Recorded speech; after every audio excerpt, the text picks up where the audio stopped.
Hello everyone. तो आज का जो ब्लॉग है वो है बरसाने का ब्लॉग, जो कि वृंदावन से 1.5 घंटे के रास्ते पे है। और यहाँ पे हम बाइक से आए थे ट्रैवलिंग करके, तो आते आते बहुत ज़्यादा ही थक गए थे। और पहाड़ की चढ़ाई थी जो हमने चढ़ाई करी, और गर्मी भी बहुत हो रहा था। तो यहाँ पे रूह अफ़ज़ा वाटर दे रहे थे मंदिर के बाहर, तो हम सभी लोगों ने रूह अफ़ज़ा पानी पिया। और मेरी हालत आप देख ही सकते हो, बाल वगैरह सब बिखर गया है क्योंकि हेलमेट पहन रखा था मैंने।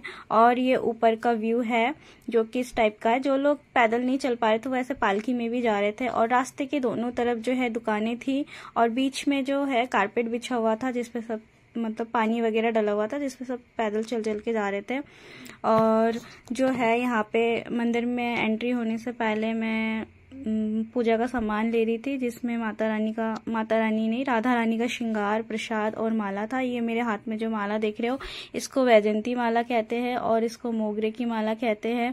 तो यहाँ पे मैं थाल वाल लेके फिर मैंने यहाँ पे अपना कपड़ा चेंज किया।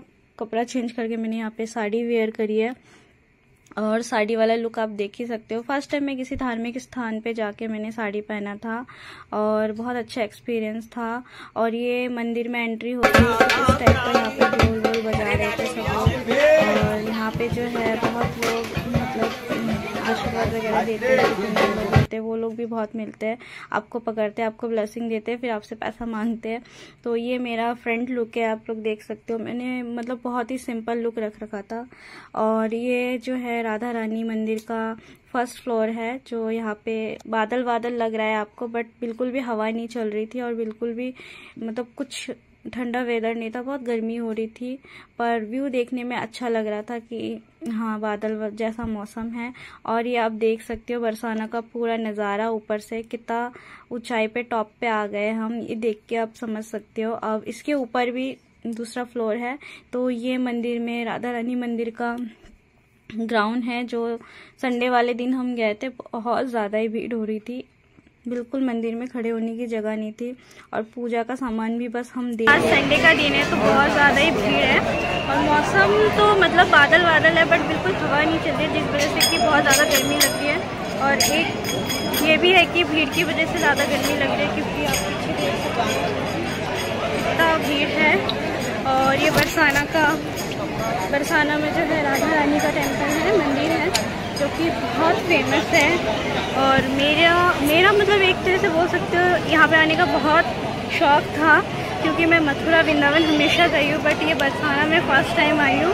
और यहाँ पे आके बहुत ही अच्छा लगा। बरसाना में राधा रानी मंदिर घूमना हो गया। यहाँ पे जो है बहुत सुंदर और एक मंदिर है जिसका नाम है कीर्ति मंदिर। तो अभी हम यहाँ से कीर्ति मंदिर जाएंगे। राधा रानी मंदिर देखना हमारा हो गया था, तो अब हम बाहर निकल गए थे। और अंश यहाँ पे कुछ खिलौने लेने की जिद कर रहा था। और उसके बाद हम लोग गए कीर्ति मंदिर। तो कीर्ति मंदिर बंद हो गया था, बहुत ही सुंदर मंदिर था। तो हमने बाहर से ही अच्छे से व्यू वगैरह देख लिया, फोटो वगैरह वीडियो वगैरह खींच लिया था, क्योंकि यहाँ पे 12 बजे के बाद मंदिरें बंद हो जाती है, फिर 4 बजे के बाद ही खुलता है। तो हम 1:30-2 बजे समथिंग कीर्ति मंदिर पहुंचे थे। और उसके बाद हम लोग जा रहे थे राधा कुंड, जो कि कीर्ति मंदिर से बहुत ज़्यादा ही पास था। राधा कुंड 6 किलोमीटर था। तो राधा कुंड में जाके हमने वहाँ पे बहुत अच्छा व्यू देखा। तो अभी राधा कुंड पहुँच गए हैं। उसके बाद हमने यहाँ पे पूजा की थाली ली। तो पूजा की थाली में फूल, छोटा सा दीपक, और ये जो गोल गोल आटे की लोई बनी हुई है जो कि मछलियों को डालते हैं। तो शंकर जी और अंश आगे आगे जा रहे थे और मैं पीछे थाली लेके आ रही थी। तो ये राधा कुंड का व्यू आप देख सकते हो। इस तरफ राधा कुंड था और ये दूसरी तरफ श्याम कुंड था। राधा कुंड का पानी थोड़ा सा साफ था, मतलब वाइट वाइट नजर आ रहा था। श्याम कुंड का पानी काला था। तो यहाँ मैं फर्स्ट टाइम आई थी और बहुत ही अच्छा लगा यहाँ का नज़ारा देख के। यहाँ पे मैंने पूजा किया दीपक जला के, जो कि छोटा सा दीपक था। पूजा करने के बाद दीपक मैंने पीछे लगा दिया।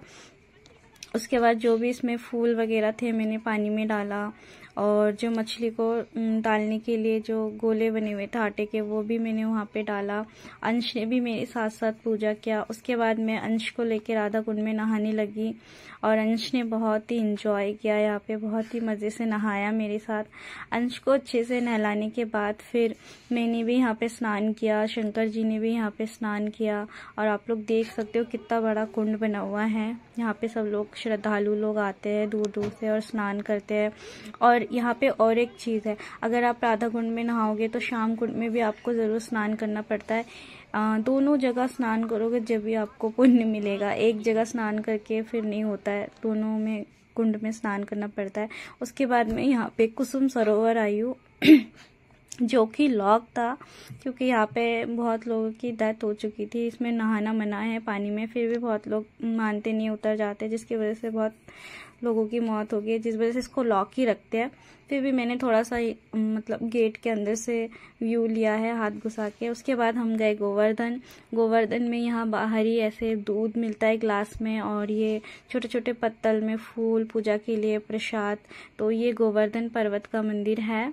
तो पहले हम लोग मंदिर में दर्शन के लिए गए, उसके बाद हमने गोवर्धन पर्वत का परिक्रमा भी किया, जो परिक्रमा हमने बाइक से ही किया था। ये अंदर का व्यू है गोवर्धन मंदिर का। बहुत बड़ा हॉल बना हुआ था और चारों तरफ मंदिर बने हुए थे छोटे छोटे, उसमें भगवान की मूर्ति थी। और ये गोवर्धन पर्वत आप देख सकते हो, कुछ इस टाइप का घिराई करा हुआ था, अंदर पार्क था, और वो जो आपको चट्टानी दिख रही है वो गोवर्धन पर्वत है। तो कुछ इसी टाइप का बहुत बड़ा एरिया लेके 23 किलोमीटर का एरिया लेके गोवर्धन पर्वत ऐसे बना हुआ है। तो ये परिक्रमा हमने बाइक से ही की थी। उसके बाद हम लोग होटल में खाना पीना खा के इवनिंग में अपने घर तक निकल आए थे। ये वाला ब्लॉग मैं एंड करती हूँ। बाय।